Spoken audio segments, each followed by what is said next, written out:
Hello, and welcome to Chapter 15 of The Wonderful Wizard of Oz by L. Frank Baum. The Discovery of Oz the Terrible. Okay.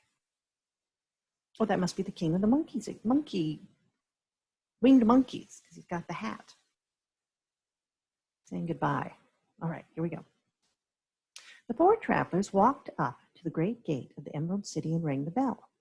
After ringing several times, it was opened by the same guardian of the gate they had met before. "What? Are you back again?" he asked in surprise. "Do you not see us?" answered the Scarecrow. "But I thought you had gone to visit the Wicked Witch of the West." "We did visit her," said the Scarecrow. "And she let you go again?" asked the man in wonder. "She could not help it, for she was melted," explained the Scarecrow. "Melted? Well, that is good news indeed," said the man. "Who melted her?" "It was Dorothy," said the lion gravely. "Good gracious!" exclaimed the man, and he bowed very low indeed before her. Then he led them into his little room and locked the spectacles from the great box on all their eyes, just as he had done before. Afterward, they passed on through the gate into the Emerald City, and when the people heard from the guardian of the gate that they had melted the Wicked Witch of the West, they all gathered around the travelers and followed them in a great crowd to the Palace of Oz. The soldier with the green whiskers was still on guard before the door, but he let them in at once, and they were again met by the beautiful green girl, who showed each of them to their own rooms at once, so they might rest until the great Oz was ready to receive them.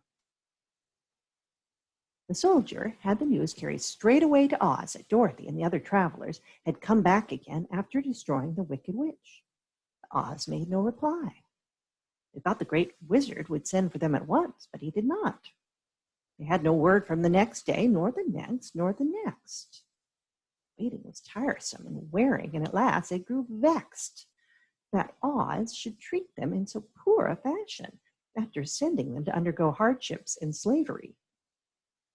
So the Scarecrow at last asked the green girl to take another message to Oz, saying if he did not let them in to see him at once, they would call the winged monkeys to help them and find out whether he kept his promises or not. When the wizard was given this message, he was so frightened that he sent word for them to come to the throne room at 4 minutes after 9 o'clock the next morning. He had once met the winged monkeys in the land of the West and did not wish to meet them again.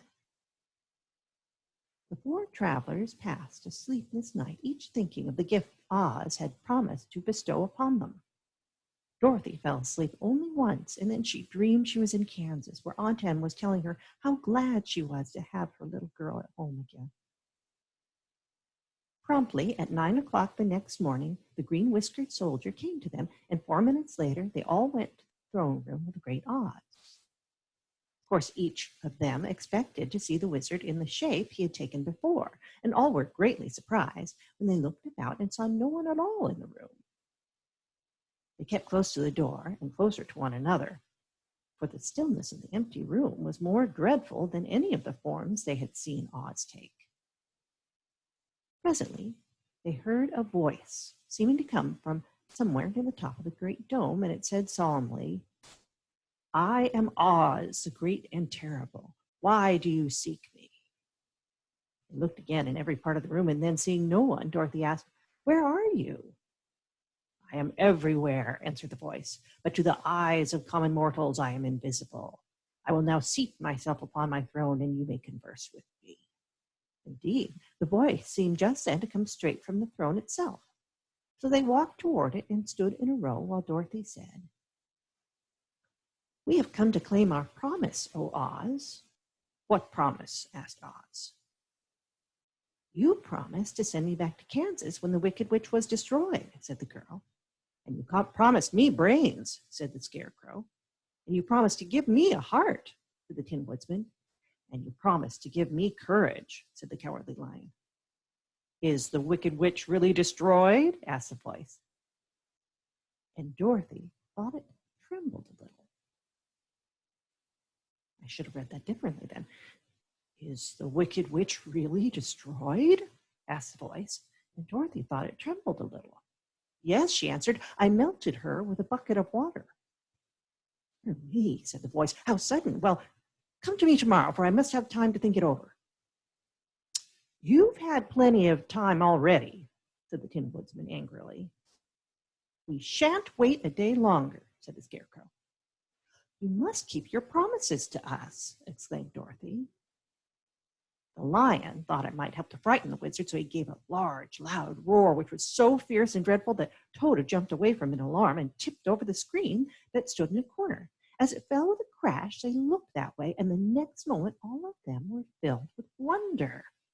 For they saw, standing in just the spot the screen had hidden, a little old man with a bald head and a wrinkled face, who seemed to be as much surprised as they were. Tin Woodman, raising his axe, rushed toward the little man and cried out, Who are you? I am Oz, the great and terrible, said the little man in a trembling voice. But don't strike me, please don't, and I'll do anything you want me to. Our friends looked at him in surprise and dismay. I thought Oz was a great head, said Dorothy. I thought Oz was a lovely lady, said the Scarecrow. And I thought Oz was a terrible beast, said the Tin Woodman. And I thought Oz was a ball of fire, exclaimed the lion. No, you are all wrong. Whoops, said the little man meekly. I have been making believe. Making believe? Cried Dorothy. Are you not a great wizard? Hush, my dear, he said. Please don't speak so loud, or you'll be overheard and I should be ruined. I'm supposed to be a great wizard. And aren't you? She asked. Oh, not a bit of it, my dear. I'm just a common man. More than that, said the Scarecrow in a grieved tone. You're a humbug. Oh, exactly so, declared the little man, rubbing his hands together as if it pleased me. I am a humbug. But this is terrible, said the Tin Woodman. How shall I ever get my heart? Or my courage? Asked the man. Or I my brains, wailed the Scarecrow, wiping the tears from his eyes with his coat sleeve. There he is. Oh, dear. He's smiling, but I don't think he really would be smiling. My dear friend, said Oz, I pray you not to speak of these things. Think of me and the terrible trouble I'm in at being found out. Doesn't anyone else know you're a humbug? Asked Dorothy. No one knows it but you four. And myself, replied Oz. I have fooled everyone so long that I thought it should never be found out. It's a great mistake ever letting you into the throne room. Usually I will not see even my subjects, and so they believe I am something terrible. But I don't understand, said Dorothy in bewilderment. How was it that you appeared to me as a great head? Oh, that was one of my tricks, answered Oz. Step this way, please, and I will tell you about it. He led the way to a small chamber in the rear of the throne room, and they all followed him. He pointed to one corner in which lay the great head, made out of many thicknesses of paper and with a carefully painted face. This I hung from the ceiling by a wire, said Oz. I stood behind the screen and pulled a thread to make the eyes move and the mouth open. But how about the voice? She inquired. Oh, I'm a ventriloquist, said the little man, and I can throw the sound of my voice wherever I wish, so that you thought it was coming out of the head. Here are the other things I used to deceive you. He showed the Scarecrow the dress and the mask he had worn when he seemed to be the lovely lady, and the Tin Woodman saw that his terrible beast was nothing but a lot of skin sewn together with slats to keep their sides out. As for the ball of fire, the false wizard had hung that also from the ceiling. It was really a ball of cotton, but when oil was poured upon it, the ball burned fiercely. Really, said the Scarecrow, you ought to be ashamed of yourself for being such a humbug. I am, I certainly am, answered the little man sorrowfully. It was the only thing I could do. Sit down, please. There are plenty of chairs, and I will tell you my story. So they sat down and listened while he told the following tale. I was born in Omaha. Why, that isn't very far from Kansas, cried Dorothy. No, but it's farther from here, he said, shaking his head at her sadly. When I grew up, I became a ventriloquist, and at that, I was very well trained by a great master. I can imitate any kind of bird or beast. Here, he mewed so like a kitten that Toto picked up his ears and looked everywhere to see where she was. After a time, continued Oz, I tired of that and became a balloonist. What is that? Asked Dorothy. A man who goes up in a balloon on circus day so as to draw a crowd of people together and get them to pay to see the circus, he explained. Circuses were very big in the old days. Oh, she said, I know. Well, one day I went up in a balloon and the ropes got twisted so that I couldn't come down again. It went way above the clouds so far that a current of air struck it and carried it many, many miles away. For a day and a night I traveled through the air, and on the morning of the second day I woke and found the balloon floating over a strange and beautiful country. It came down gradually, and I was not hurt a bit, but I found myself in the midst of a strange people who, seeing me come from the clouds, thought I was a great wizard. Of course, I let them think so because they were afraid of me and promised to do anything I wished them to. Just to amuse myself and keep the good people busy, I ordered them to build this city and my palace, and they did it all willingly and well. Then I thought, as the country was so green and beautiful, I would call it the Emerald City. And to make the name fit better, I put green spectacles on all the people, so everything they saw was green. But isn't everything here green? Asked Dorothy. No more than any other city, replied Oz, but when you wear green spectacles, why, of course, everything you see looks green to you. The Emerald City was built a great many years ago, for I was a young man when the balloon brought me here, and I'm a very old man now. How lonely. Sorry. But my people have worn green glasses on their eyes so long that most of them think it really is an Emerald City. And it certainly is a beautiful place, abounding in jewels and precious metals and every good thing that is needed to make one happy.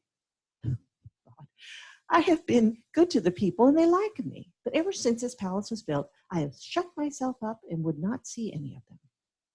One of my greatest fears was the witches, for while I had no magical powers at all, I soon found out that the witches were really able to do wonderful things. I think he means horrible things.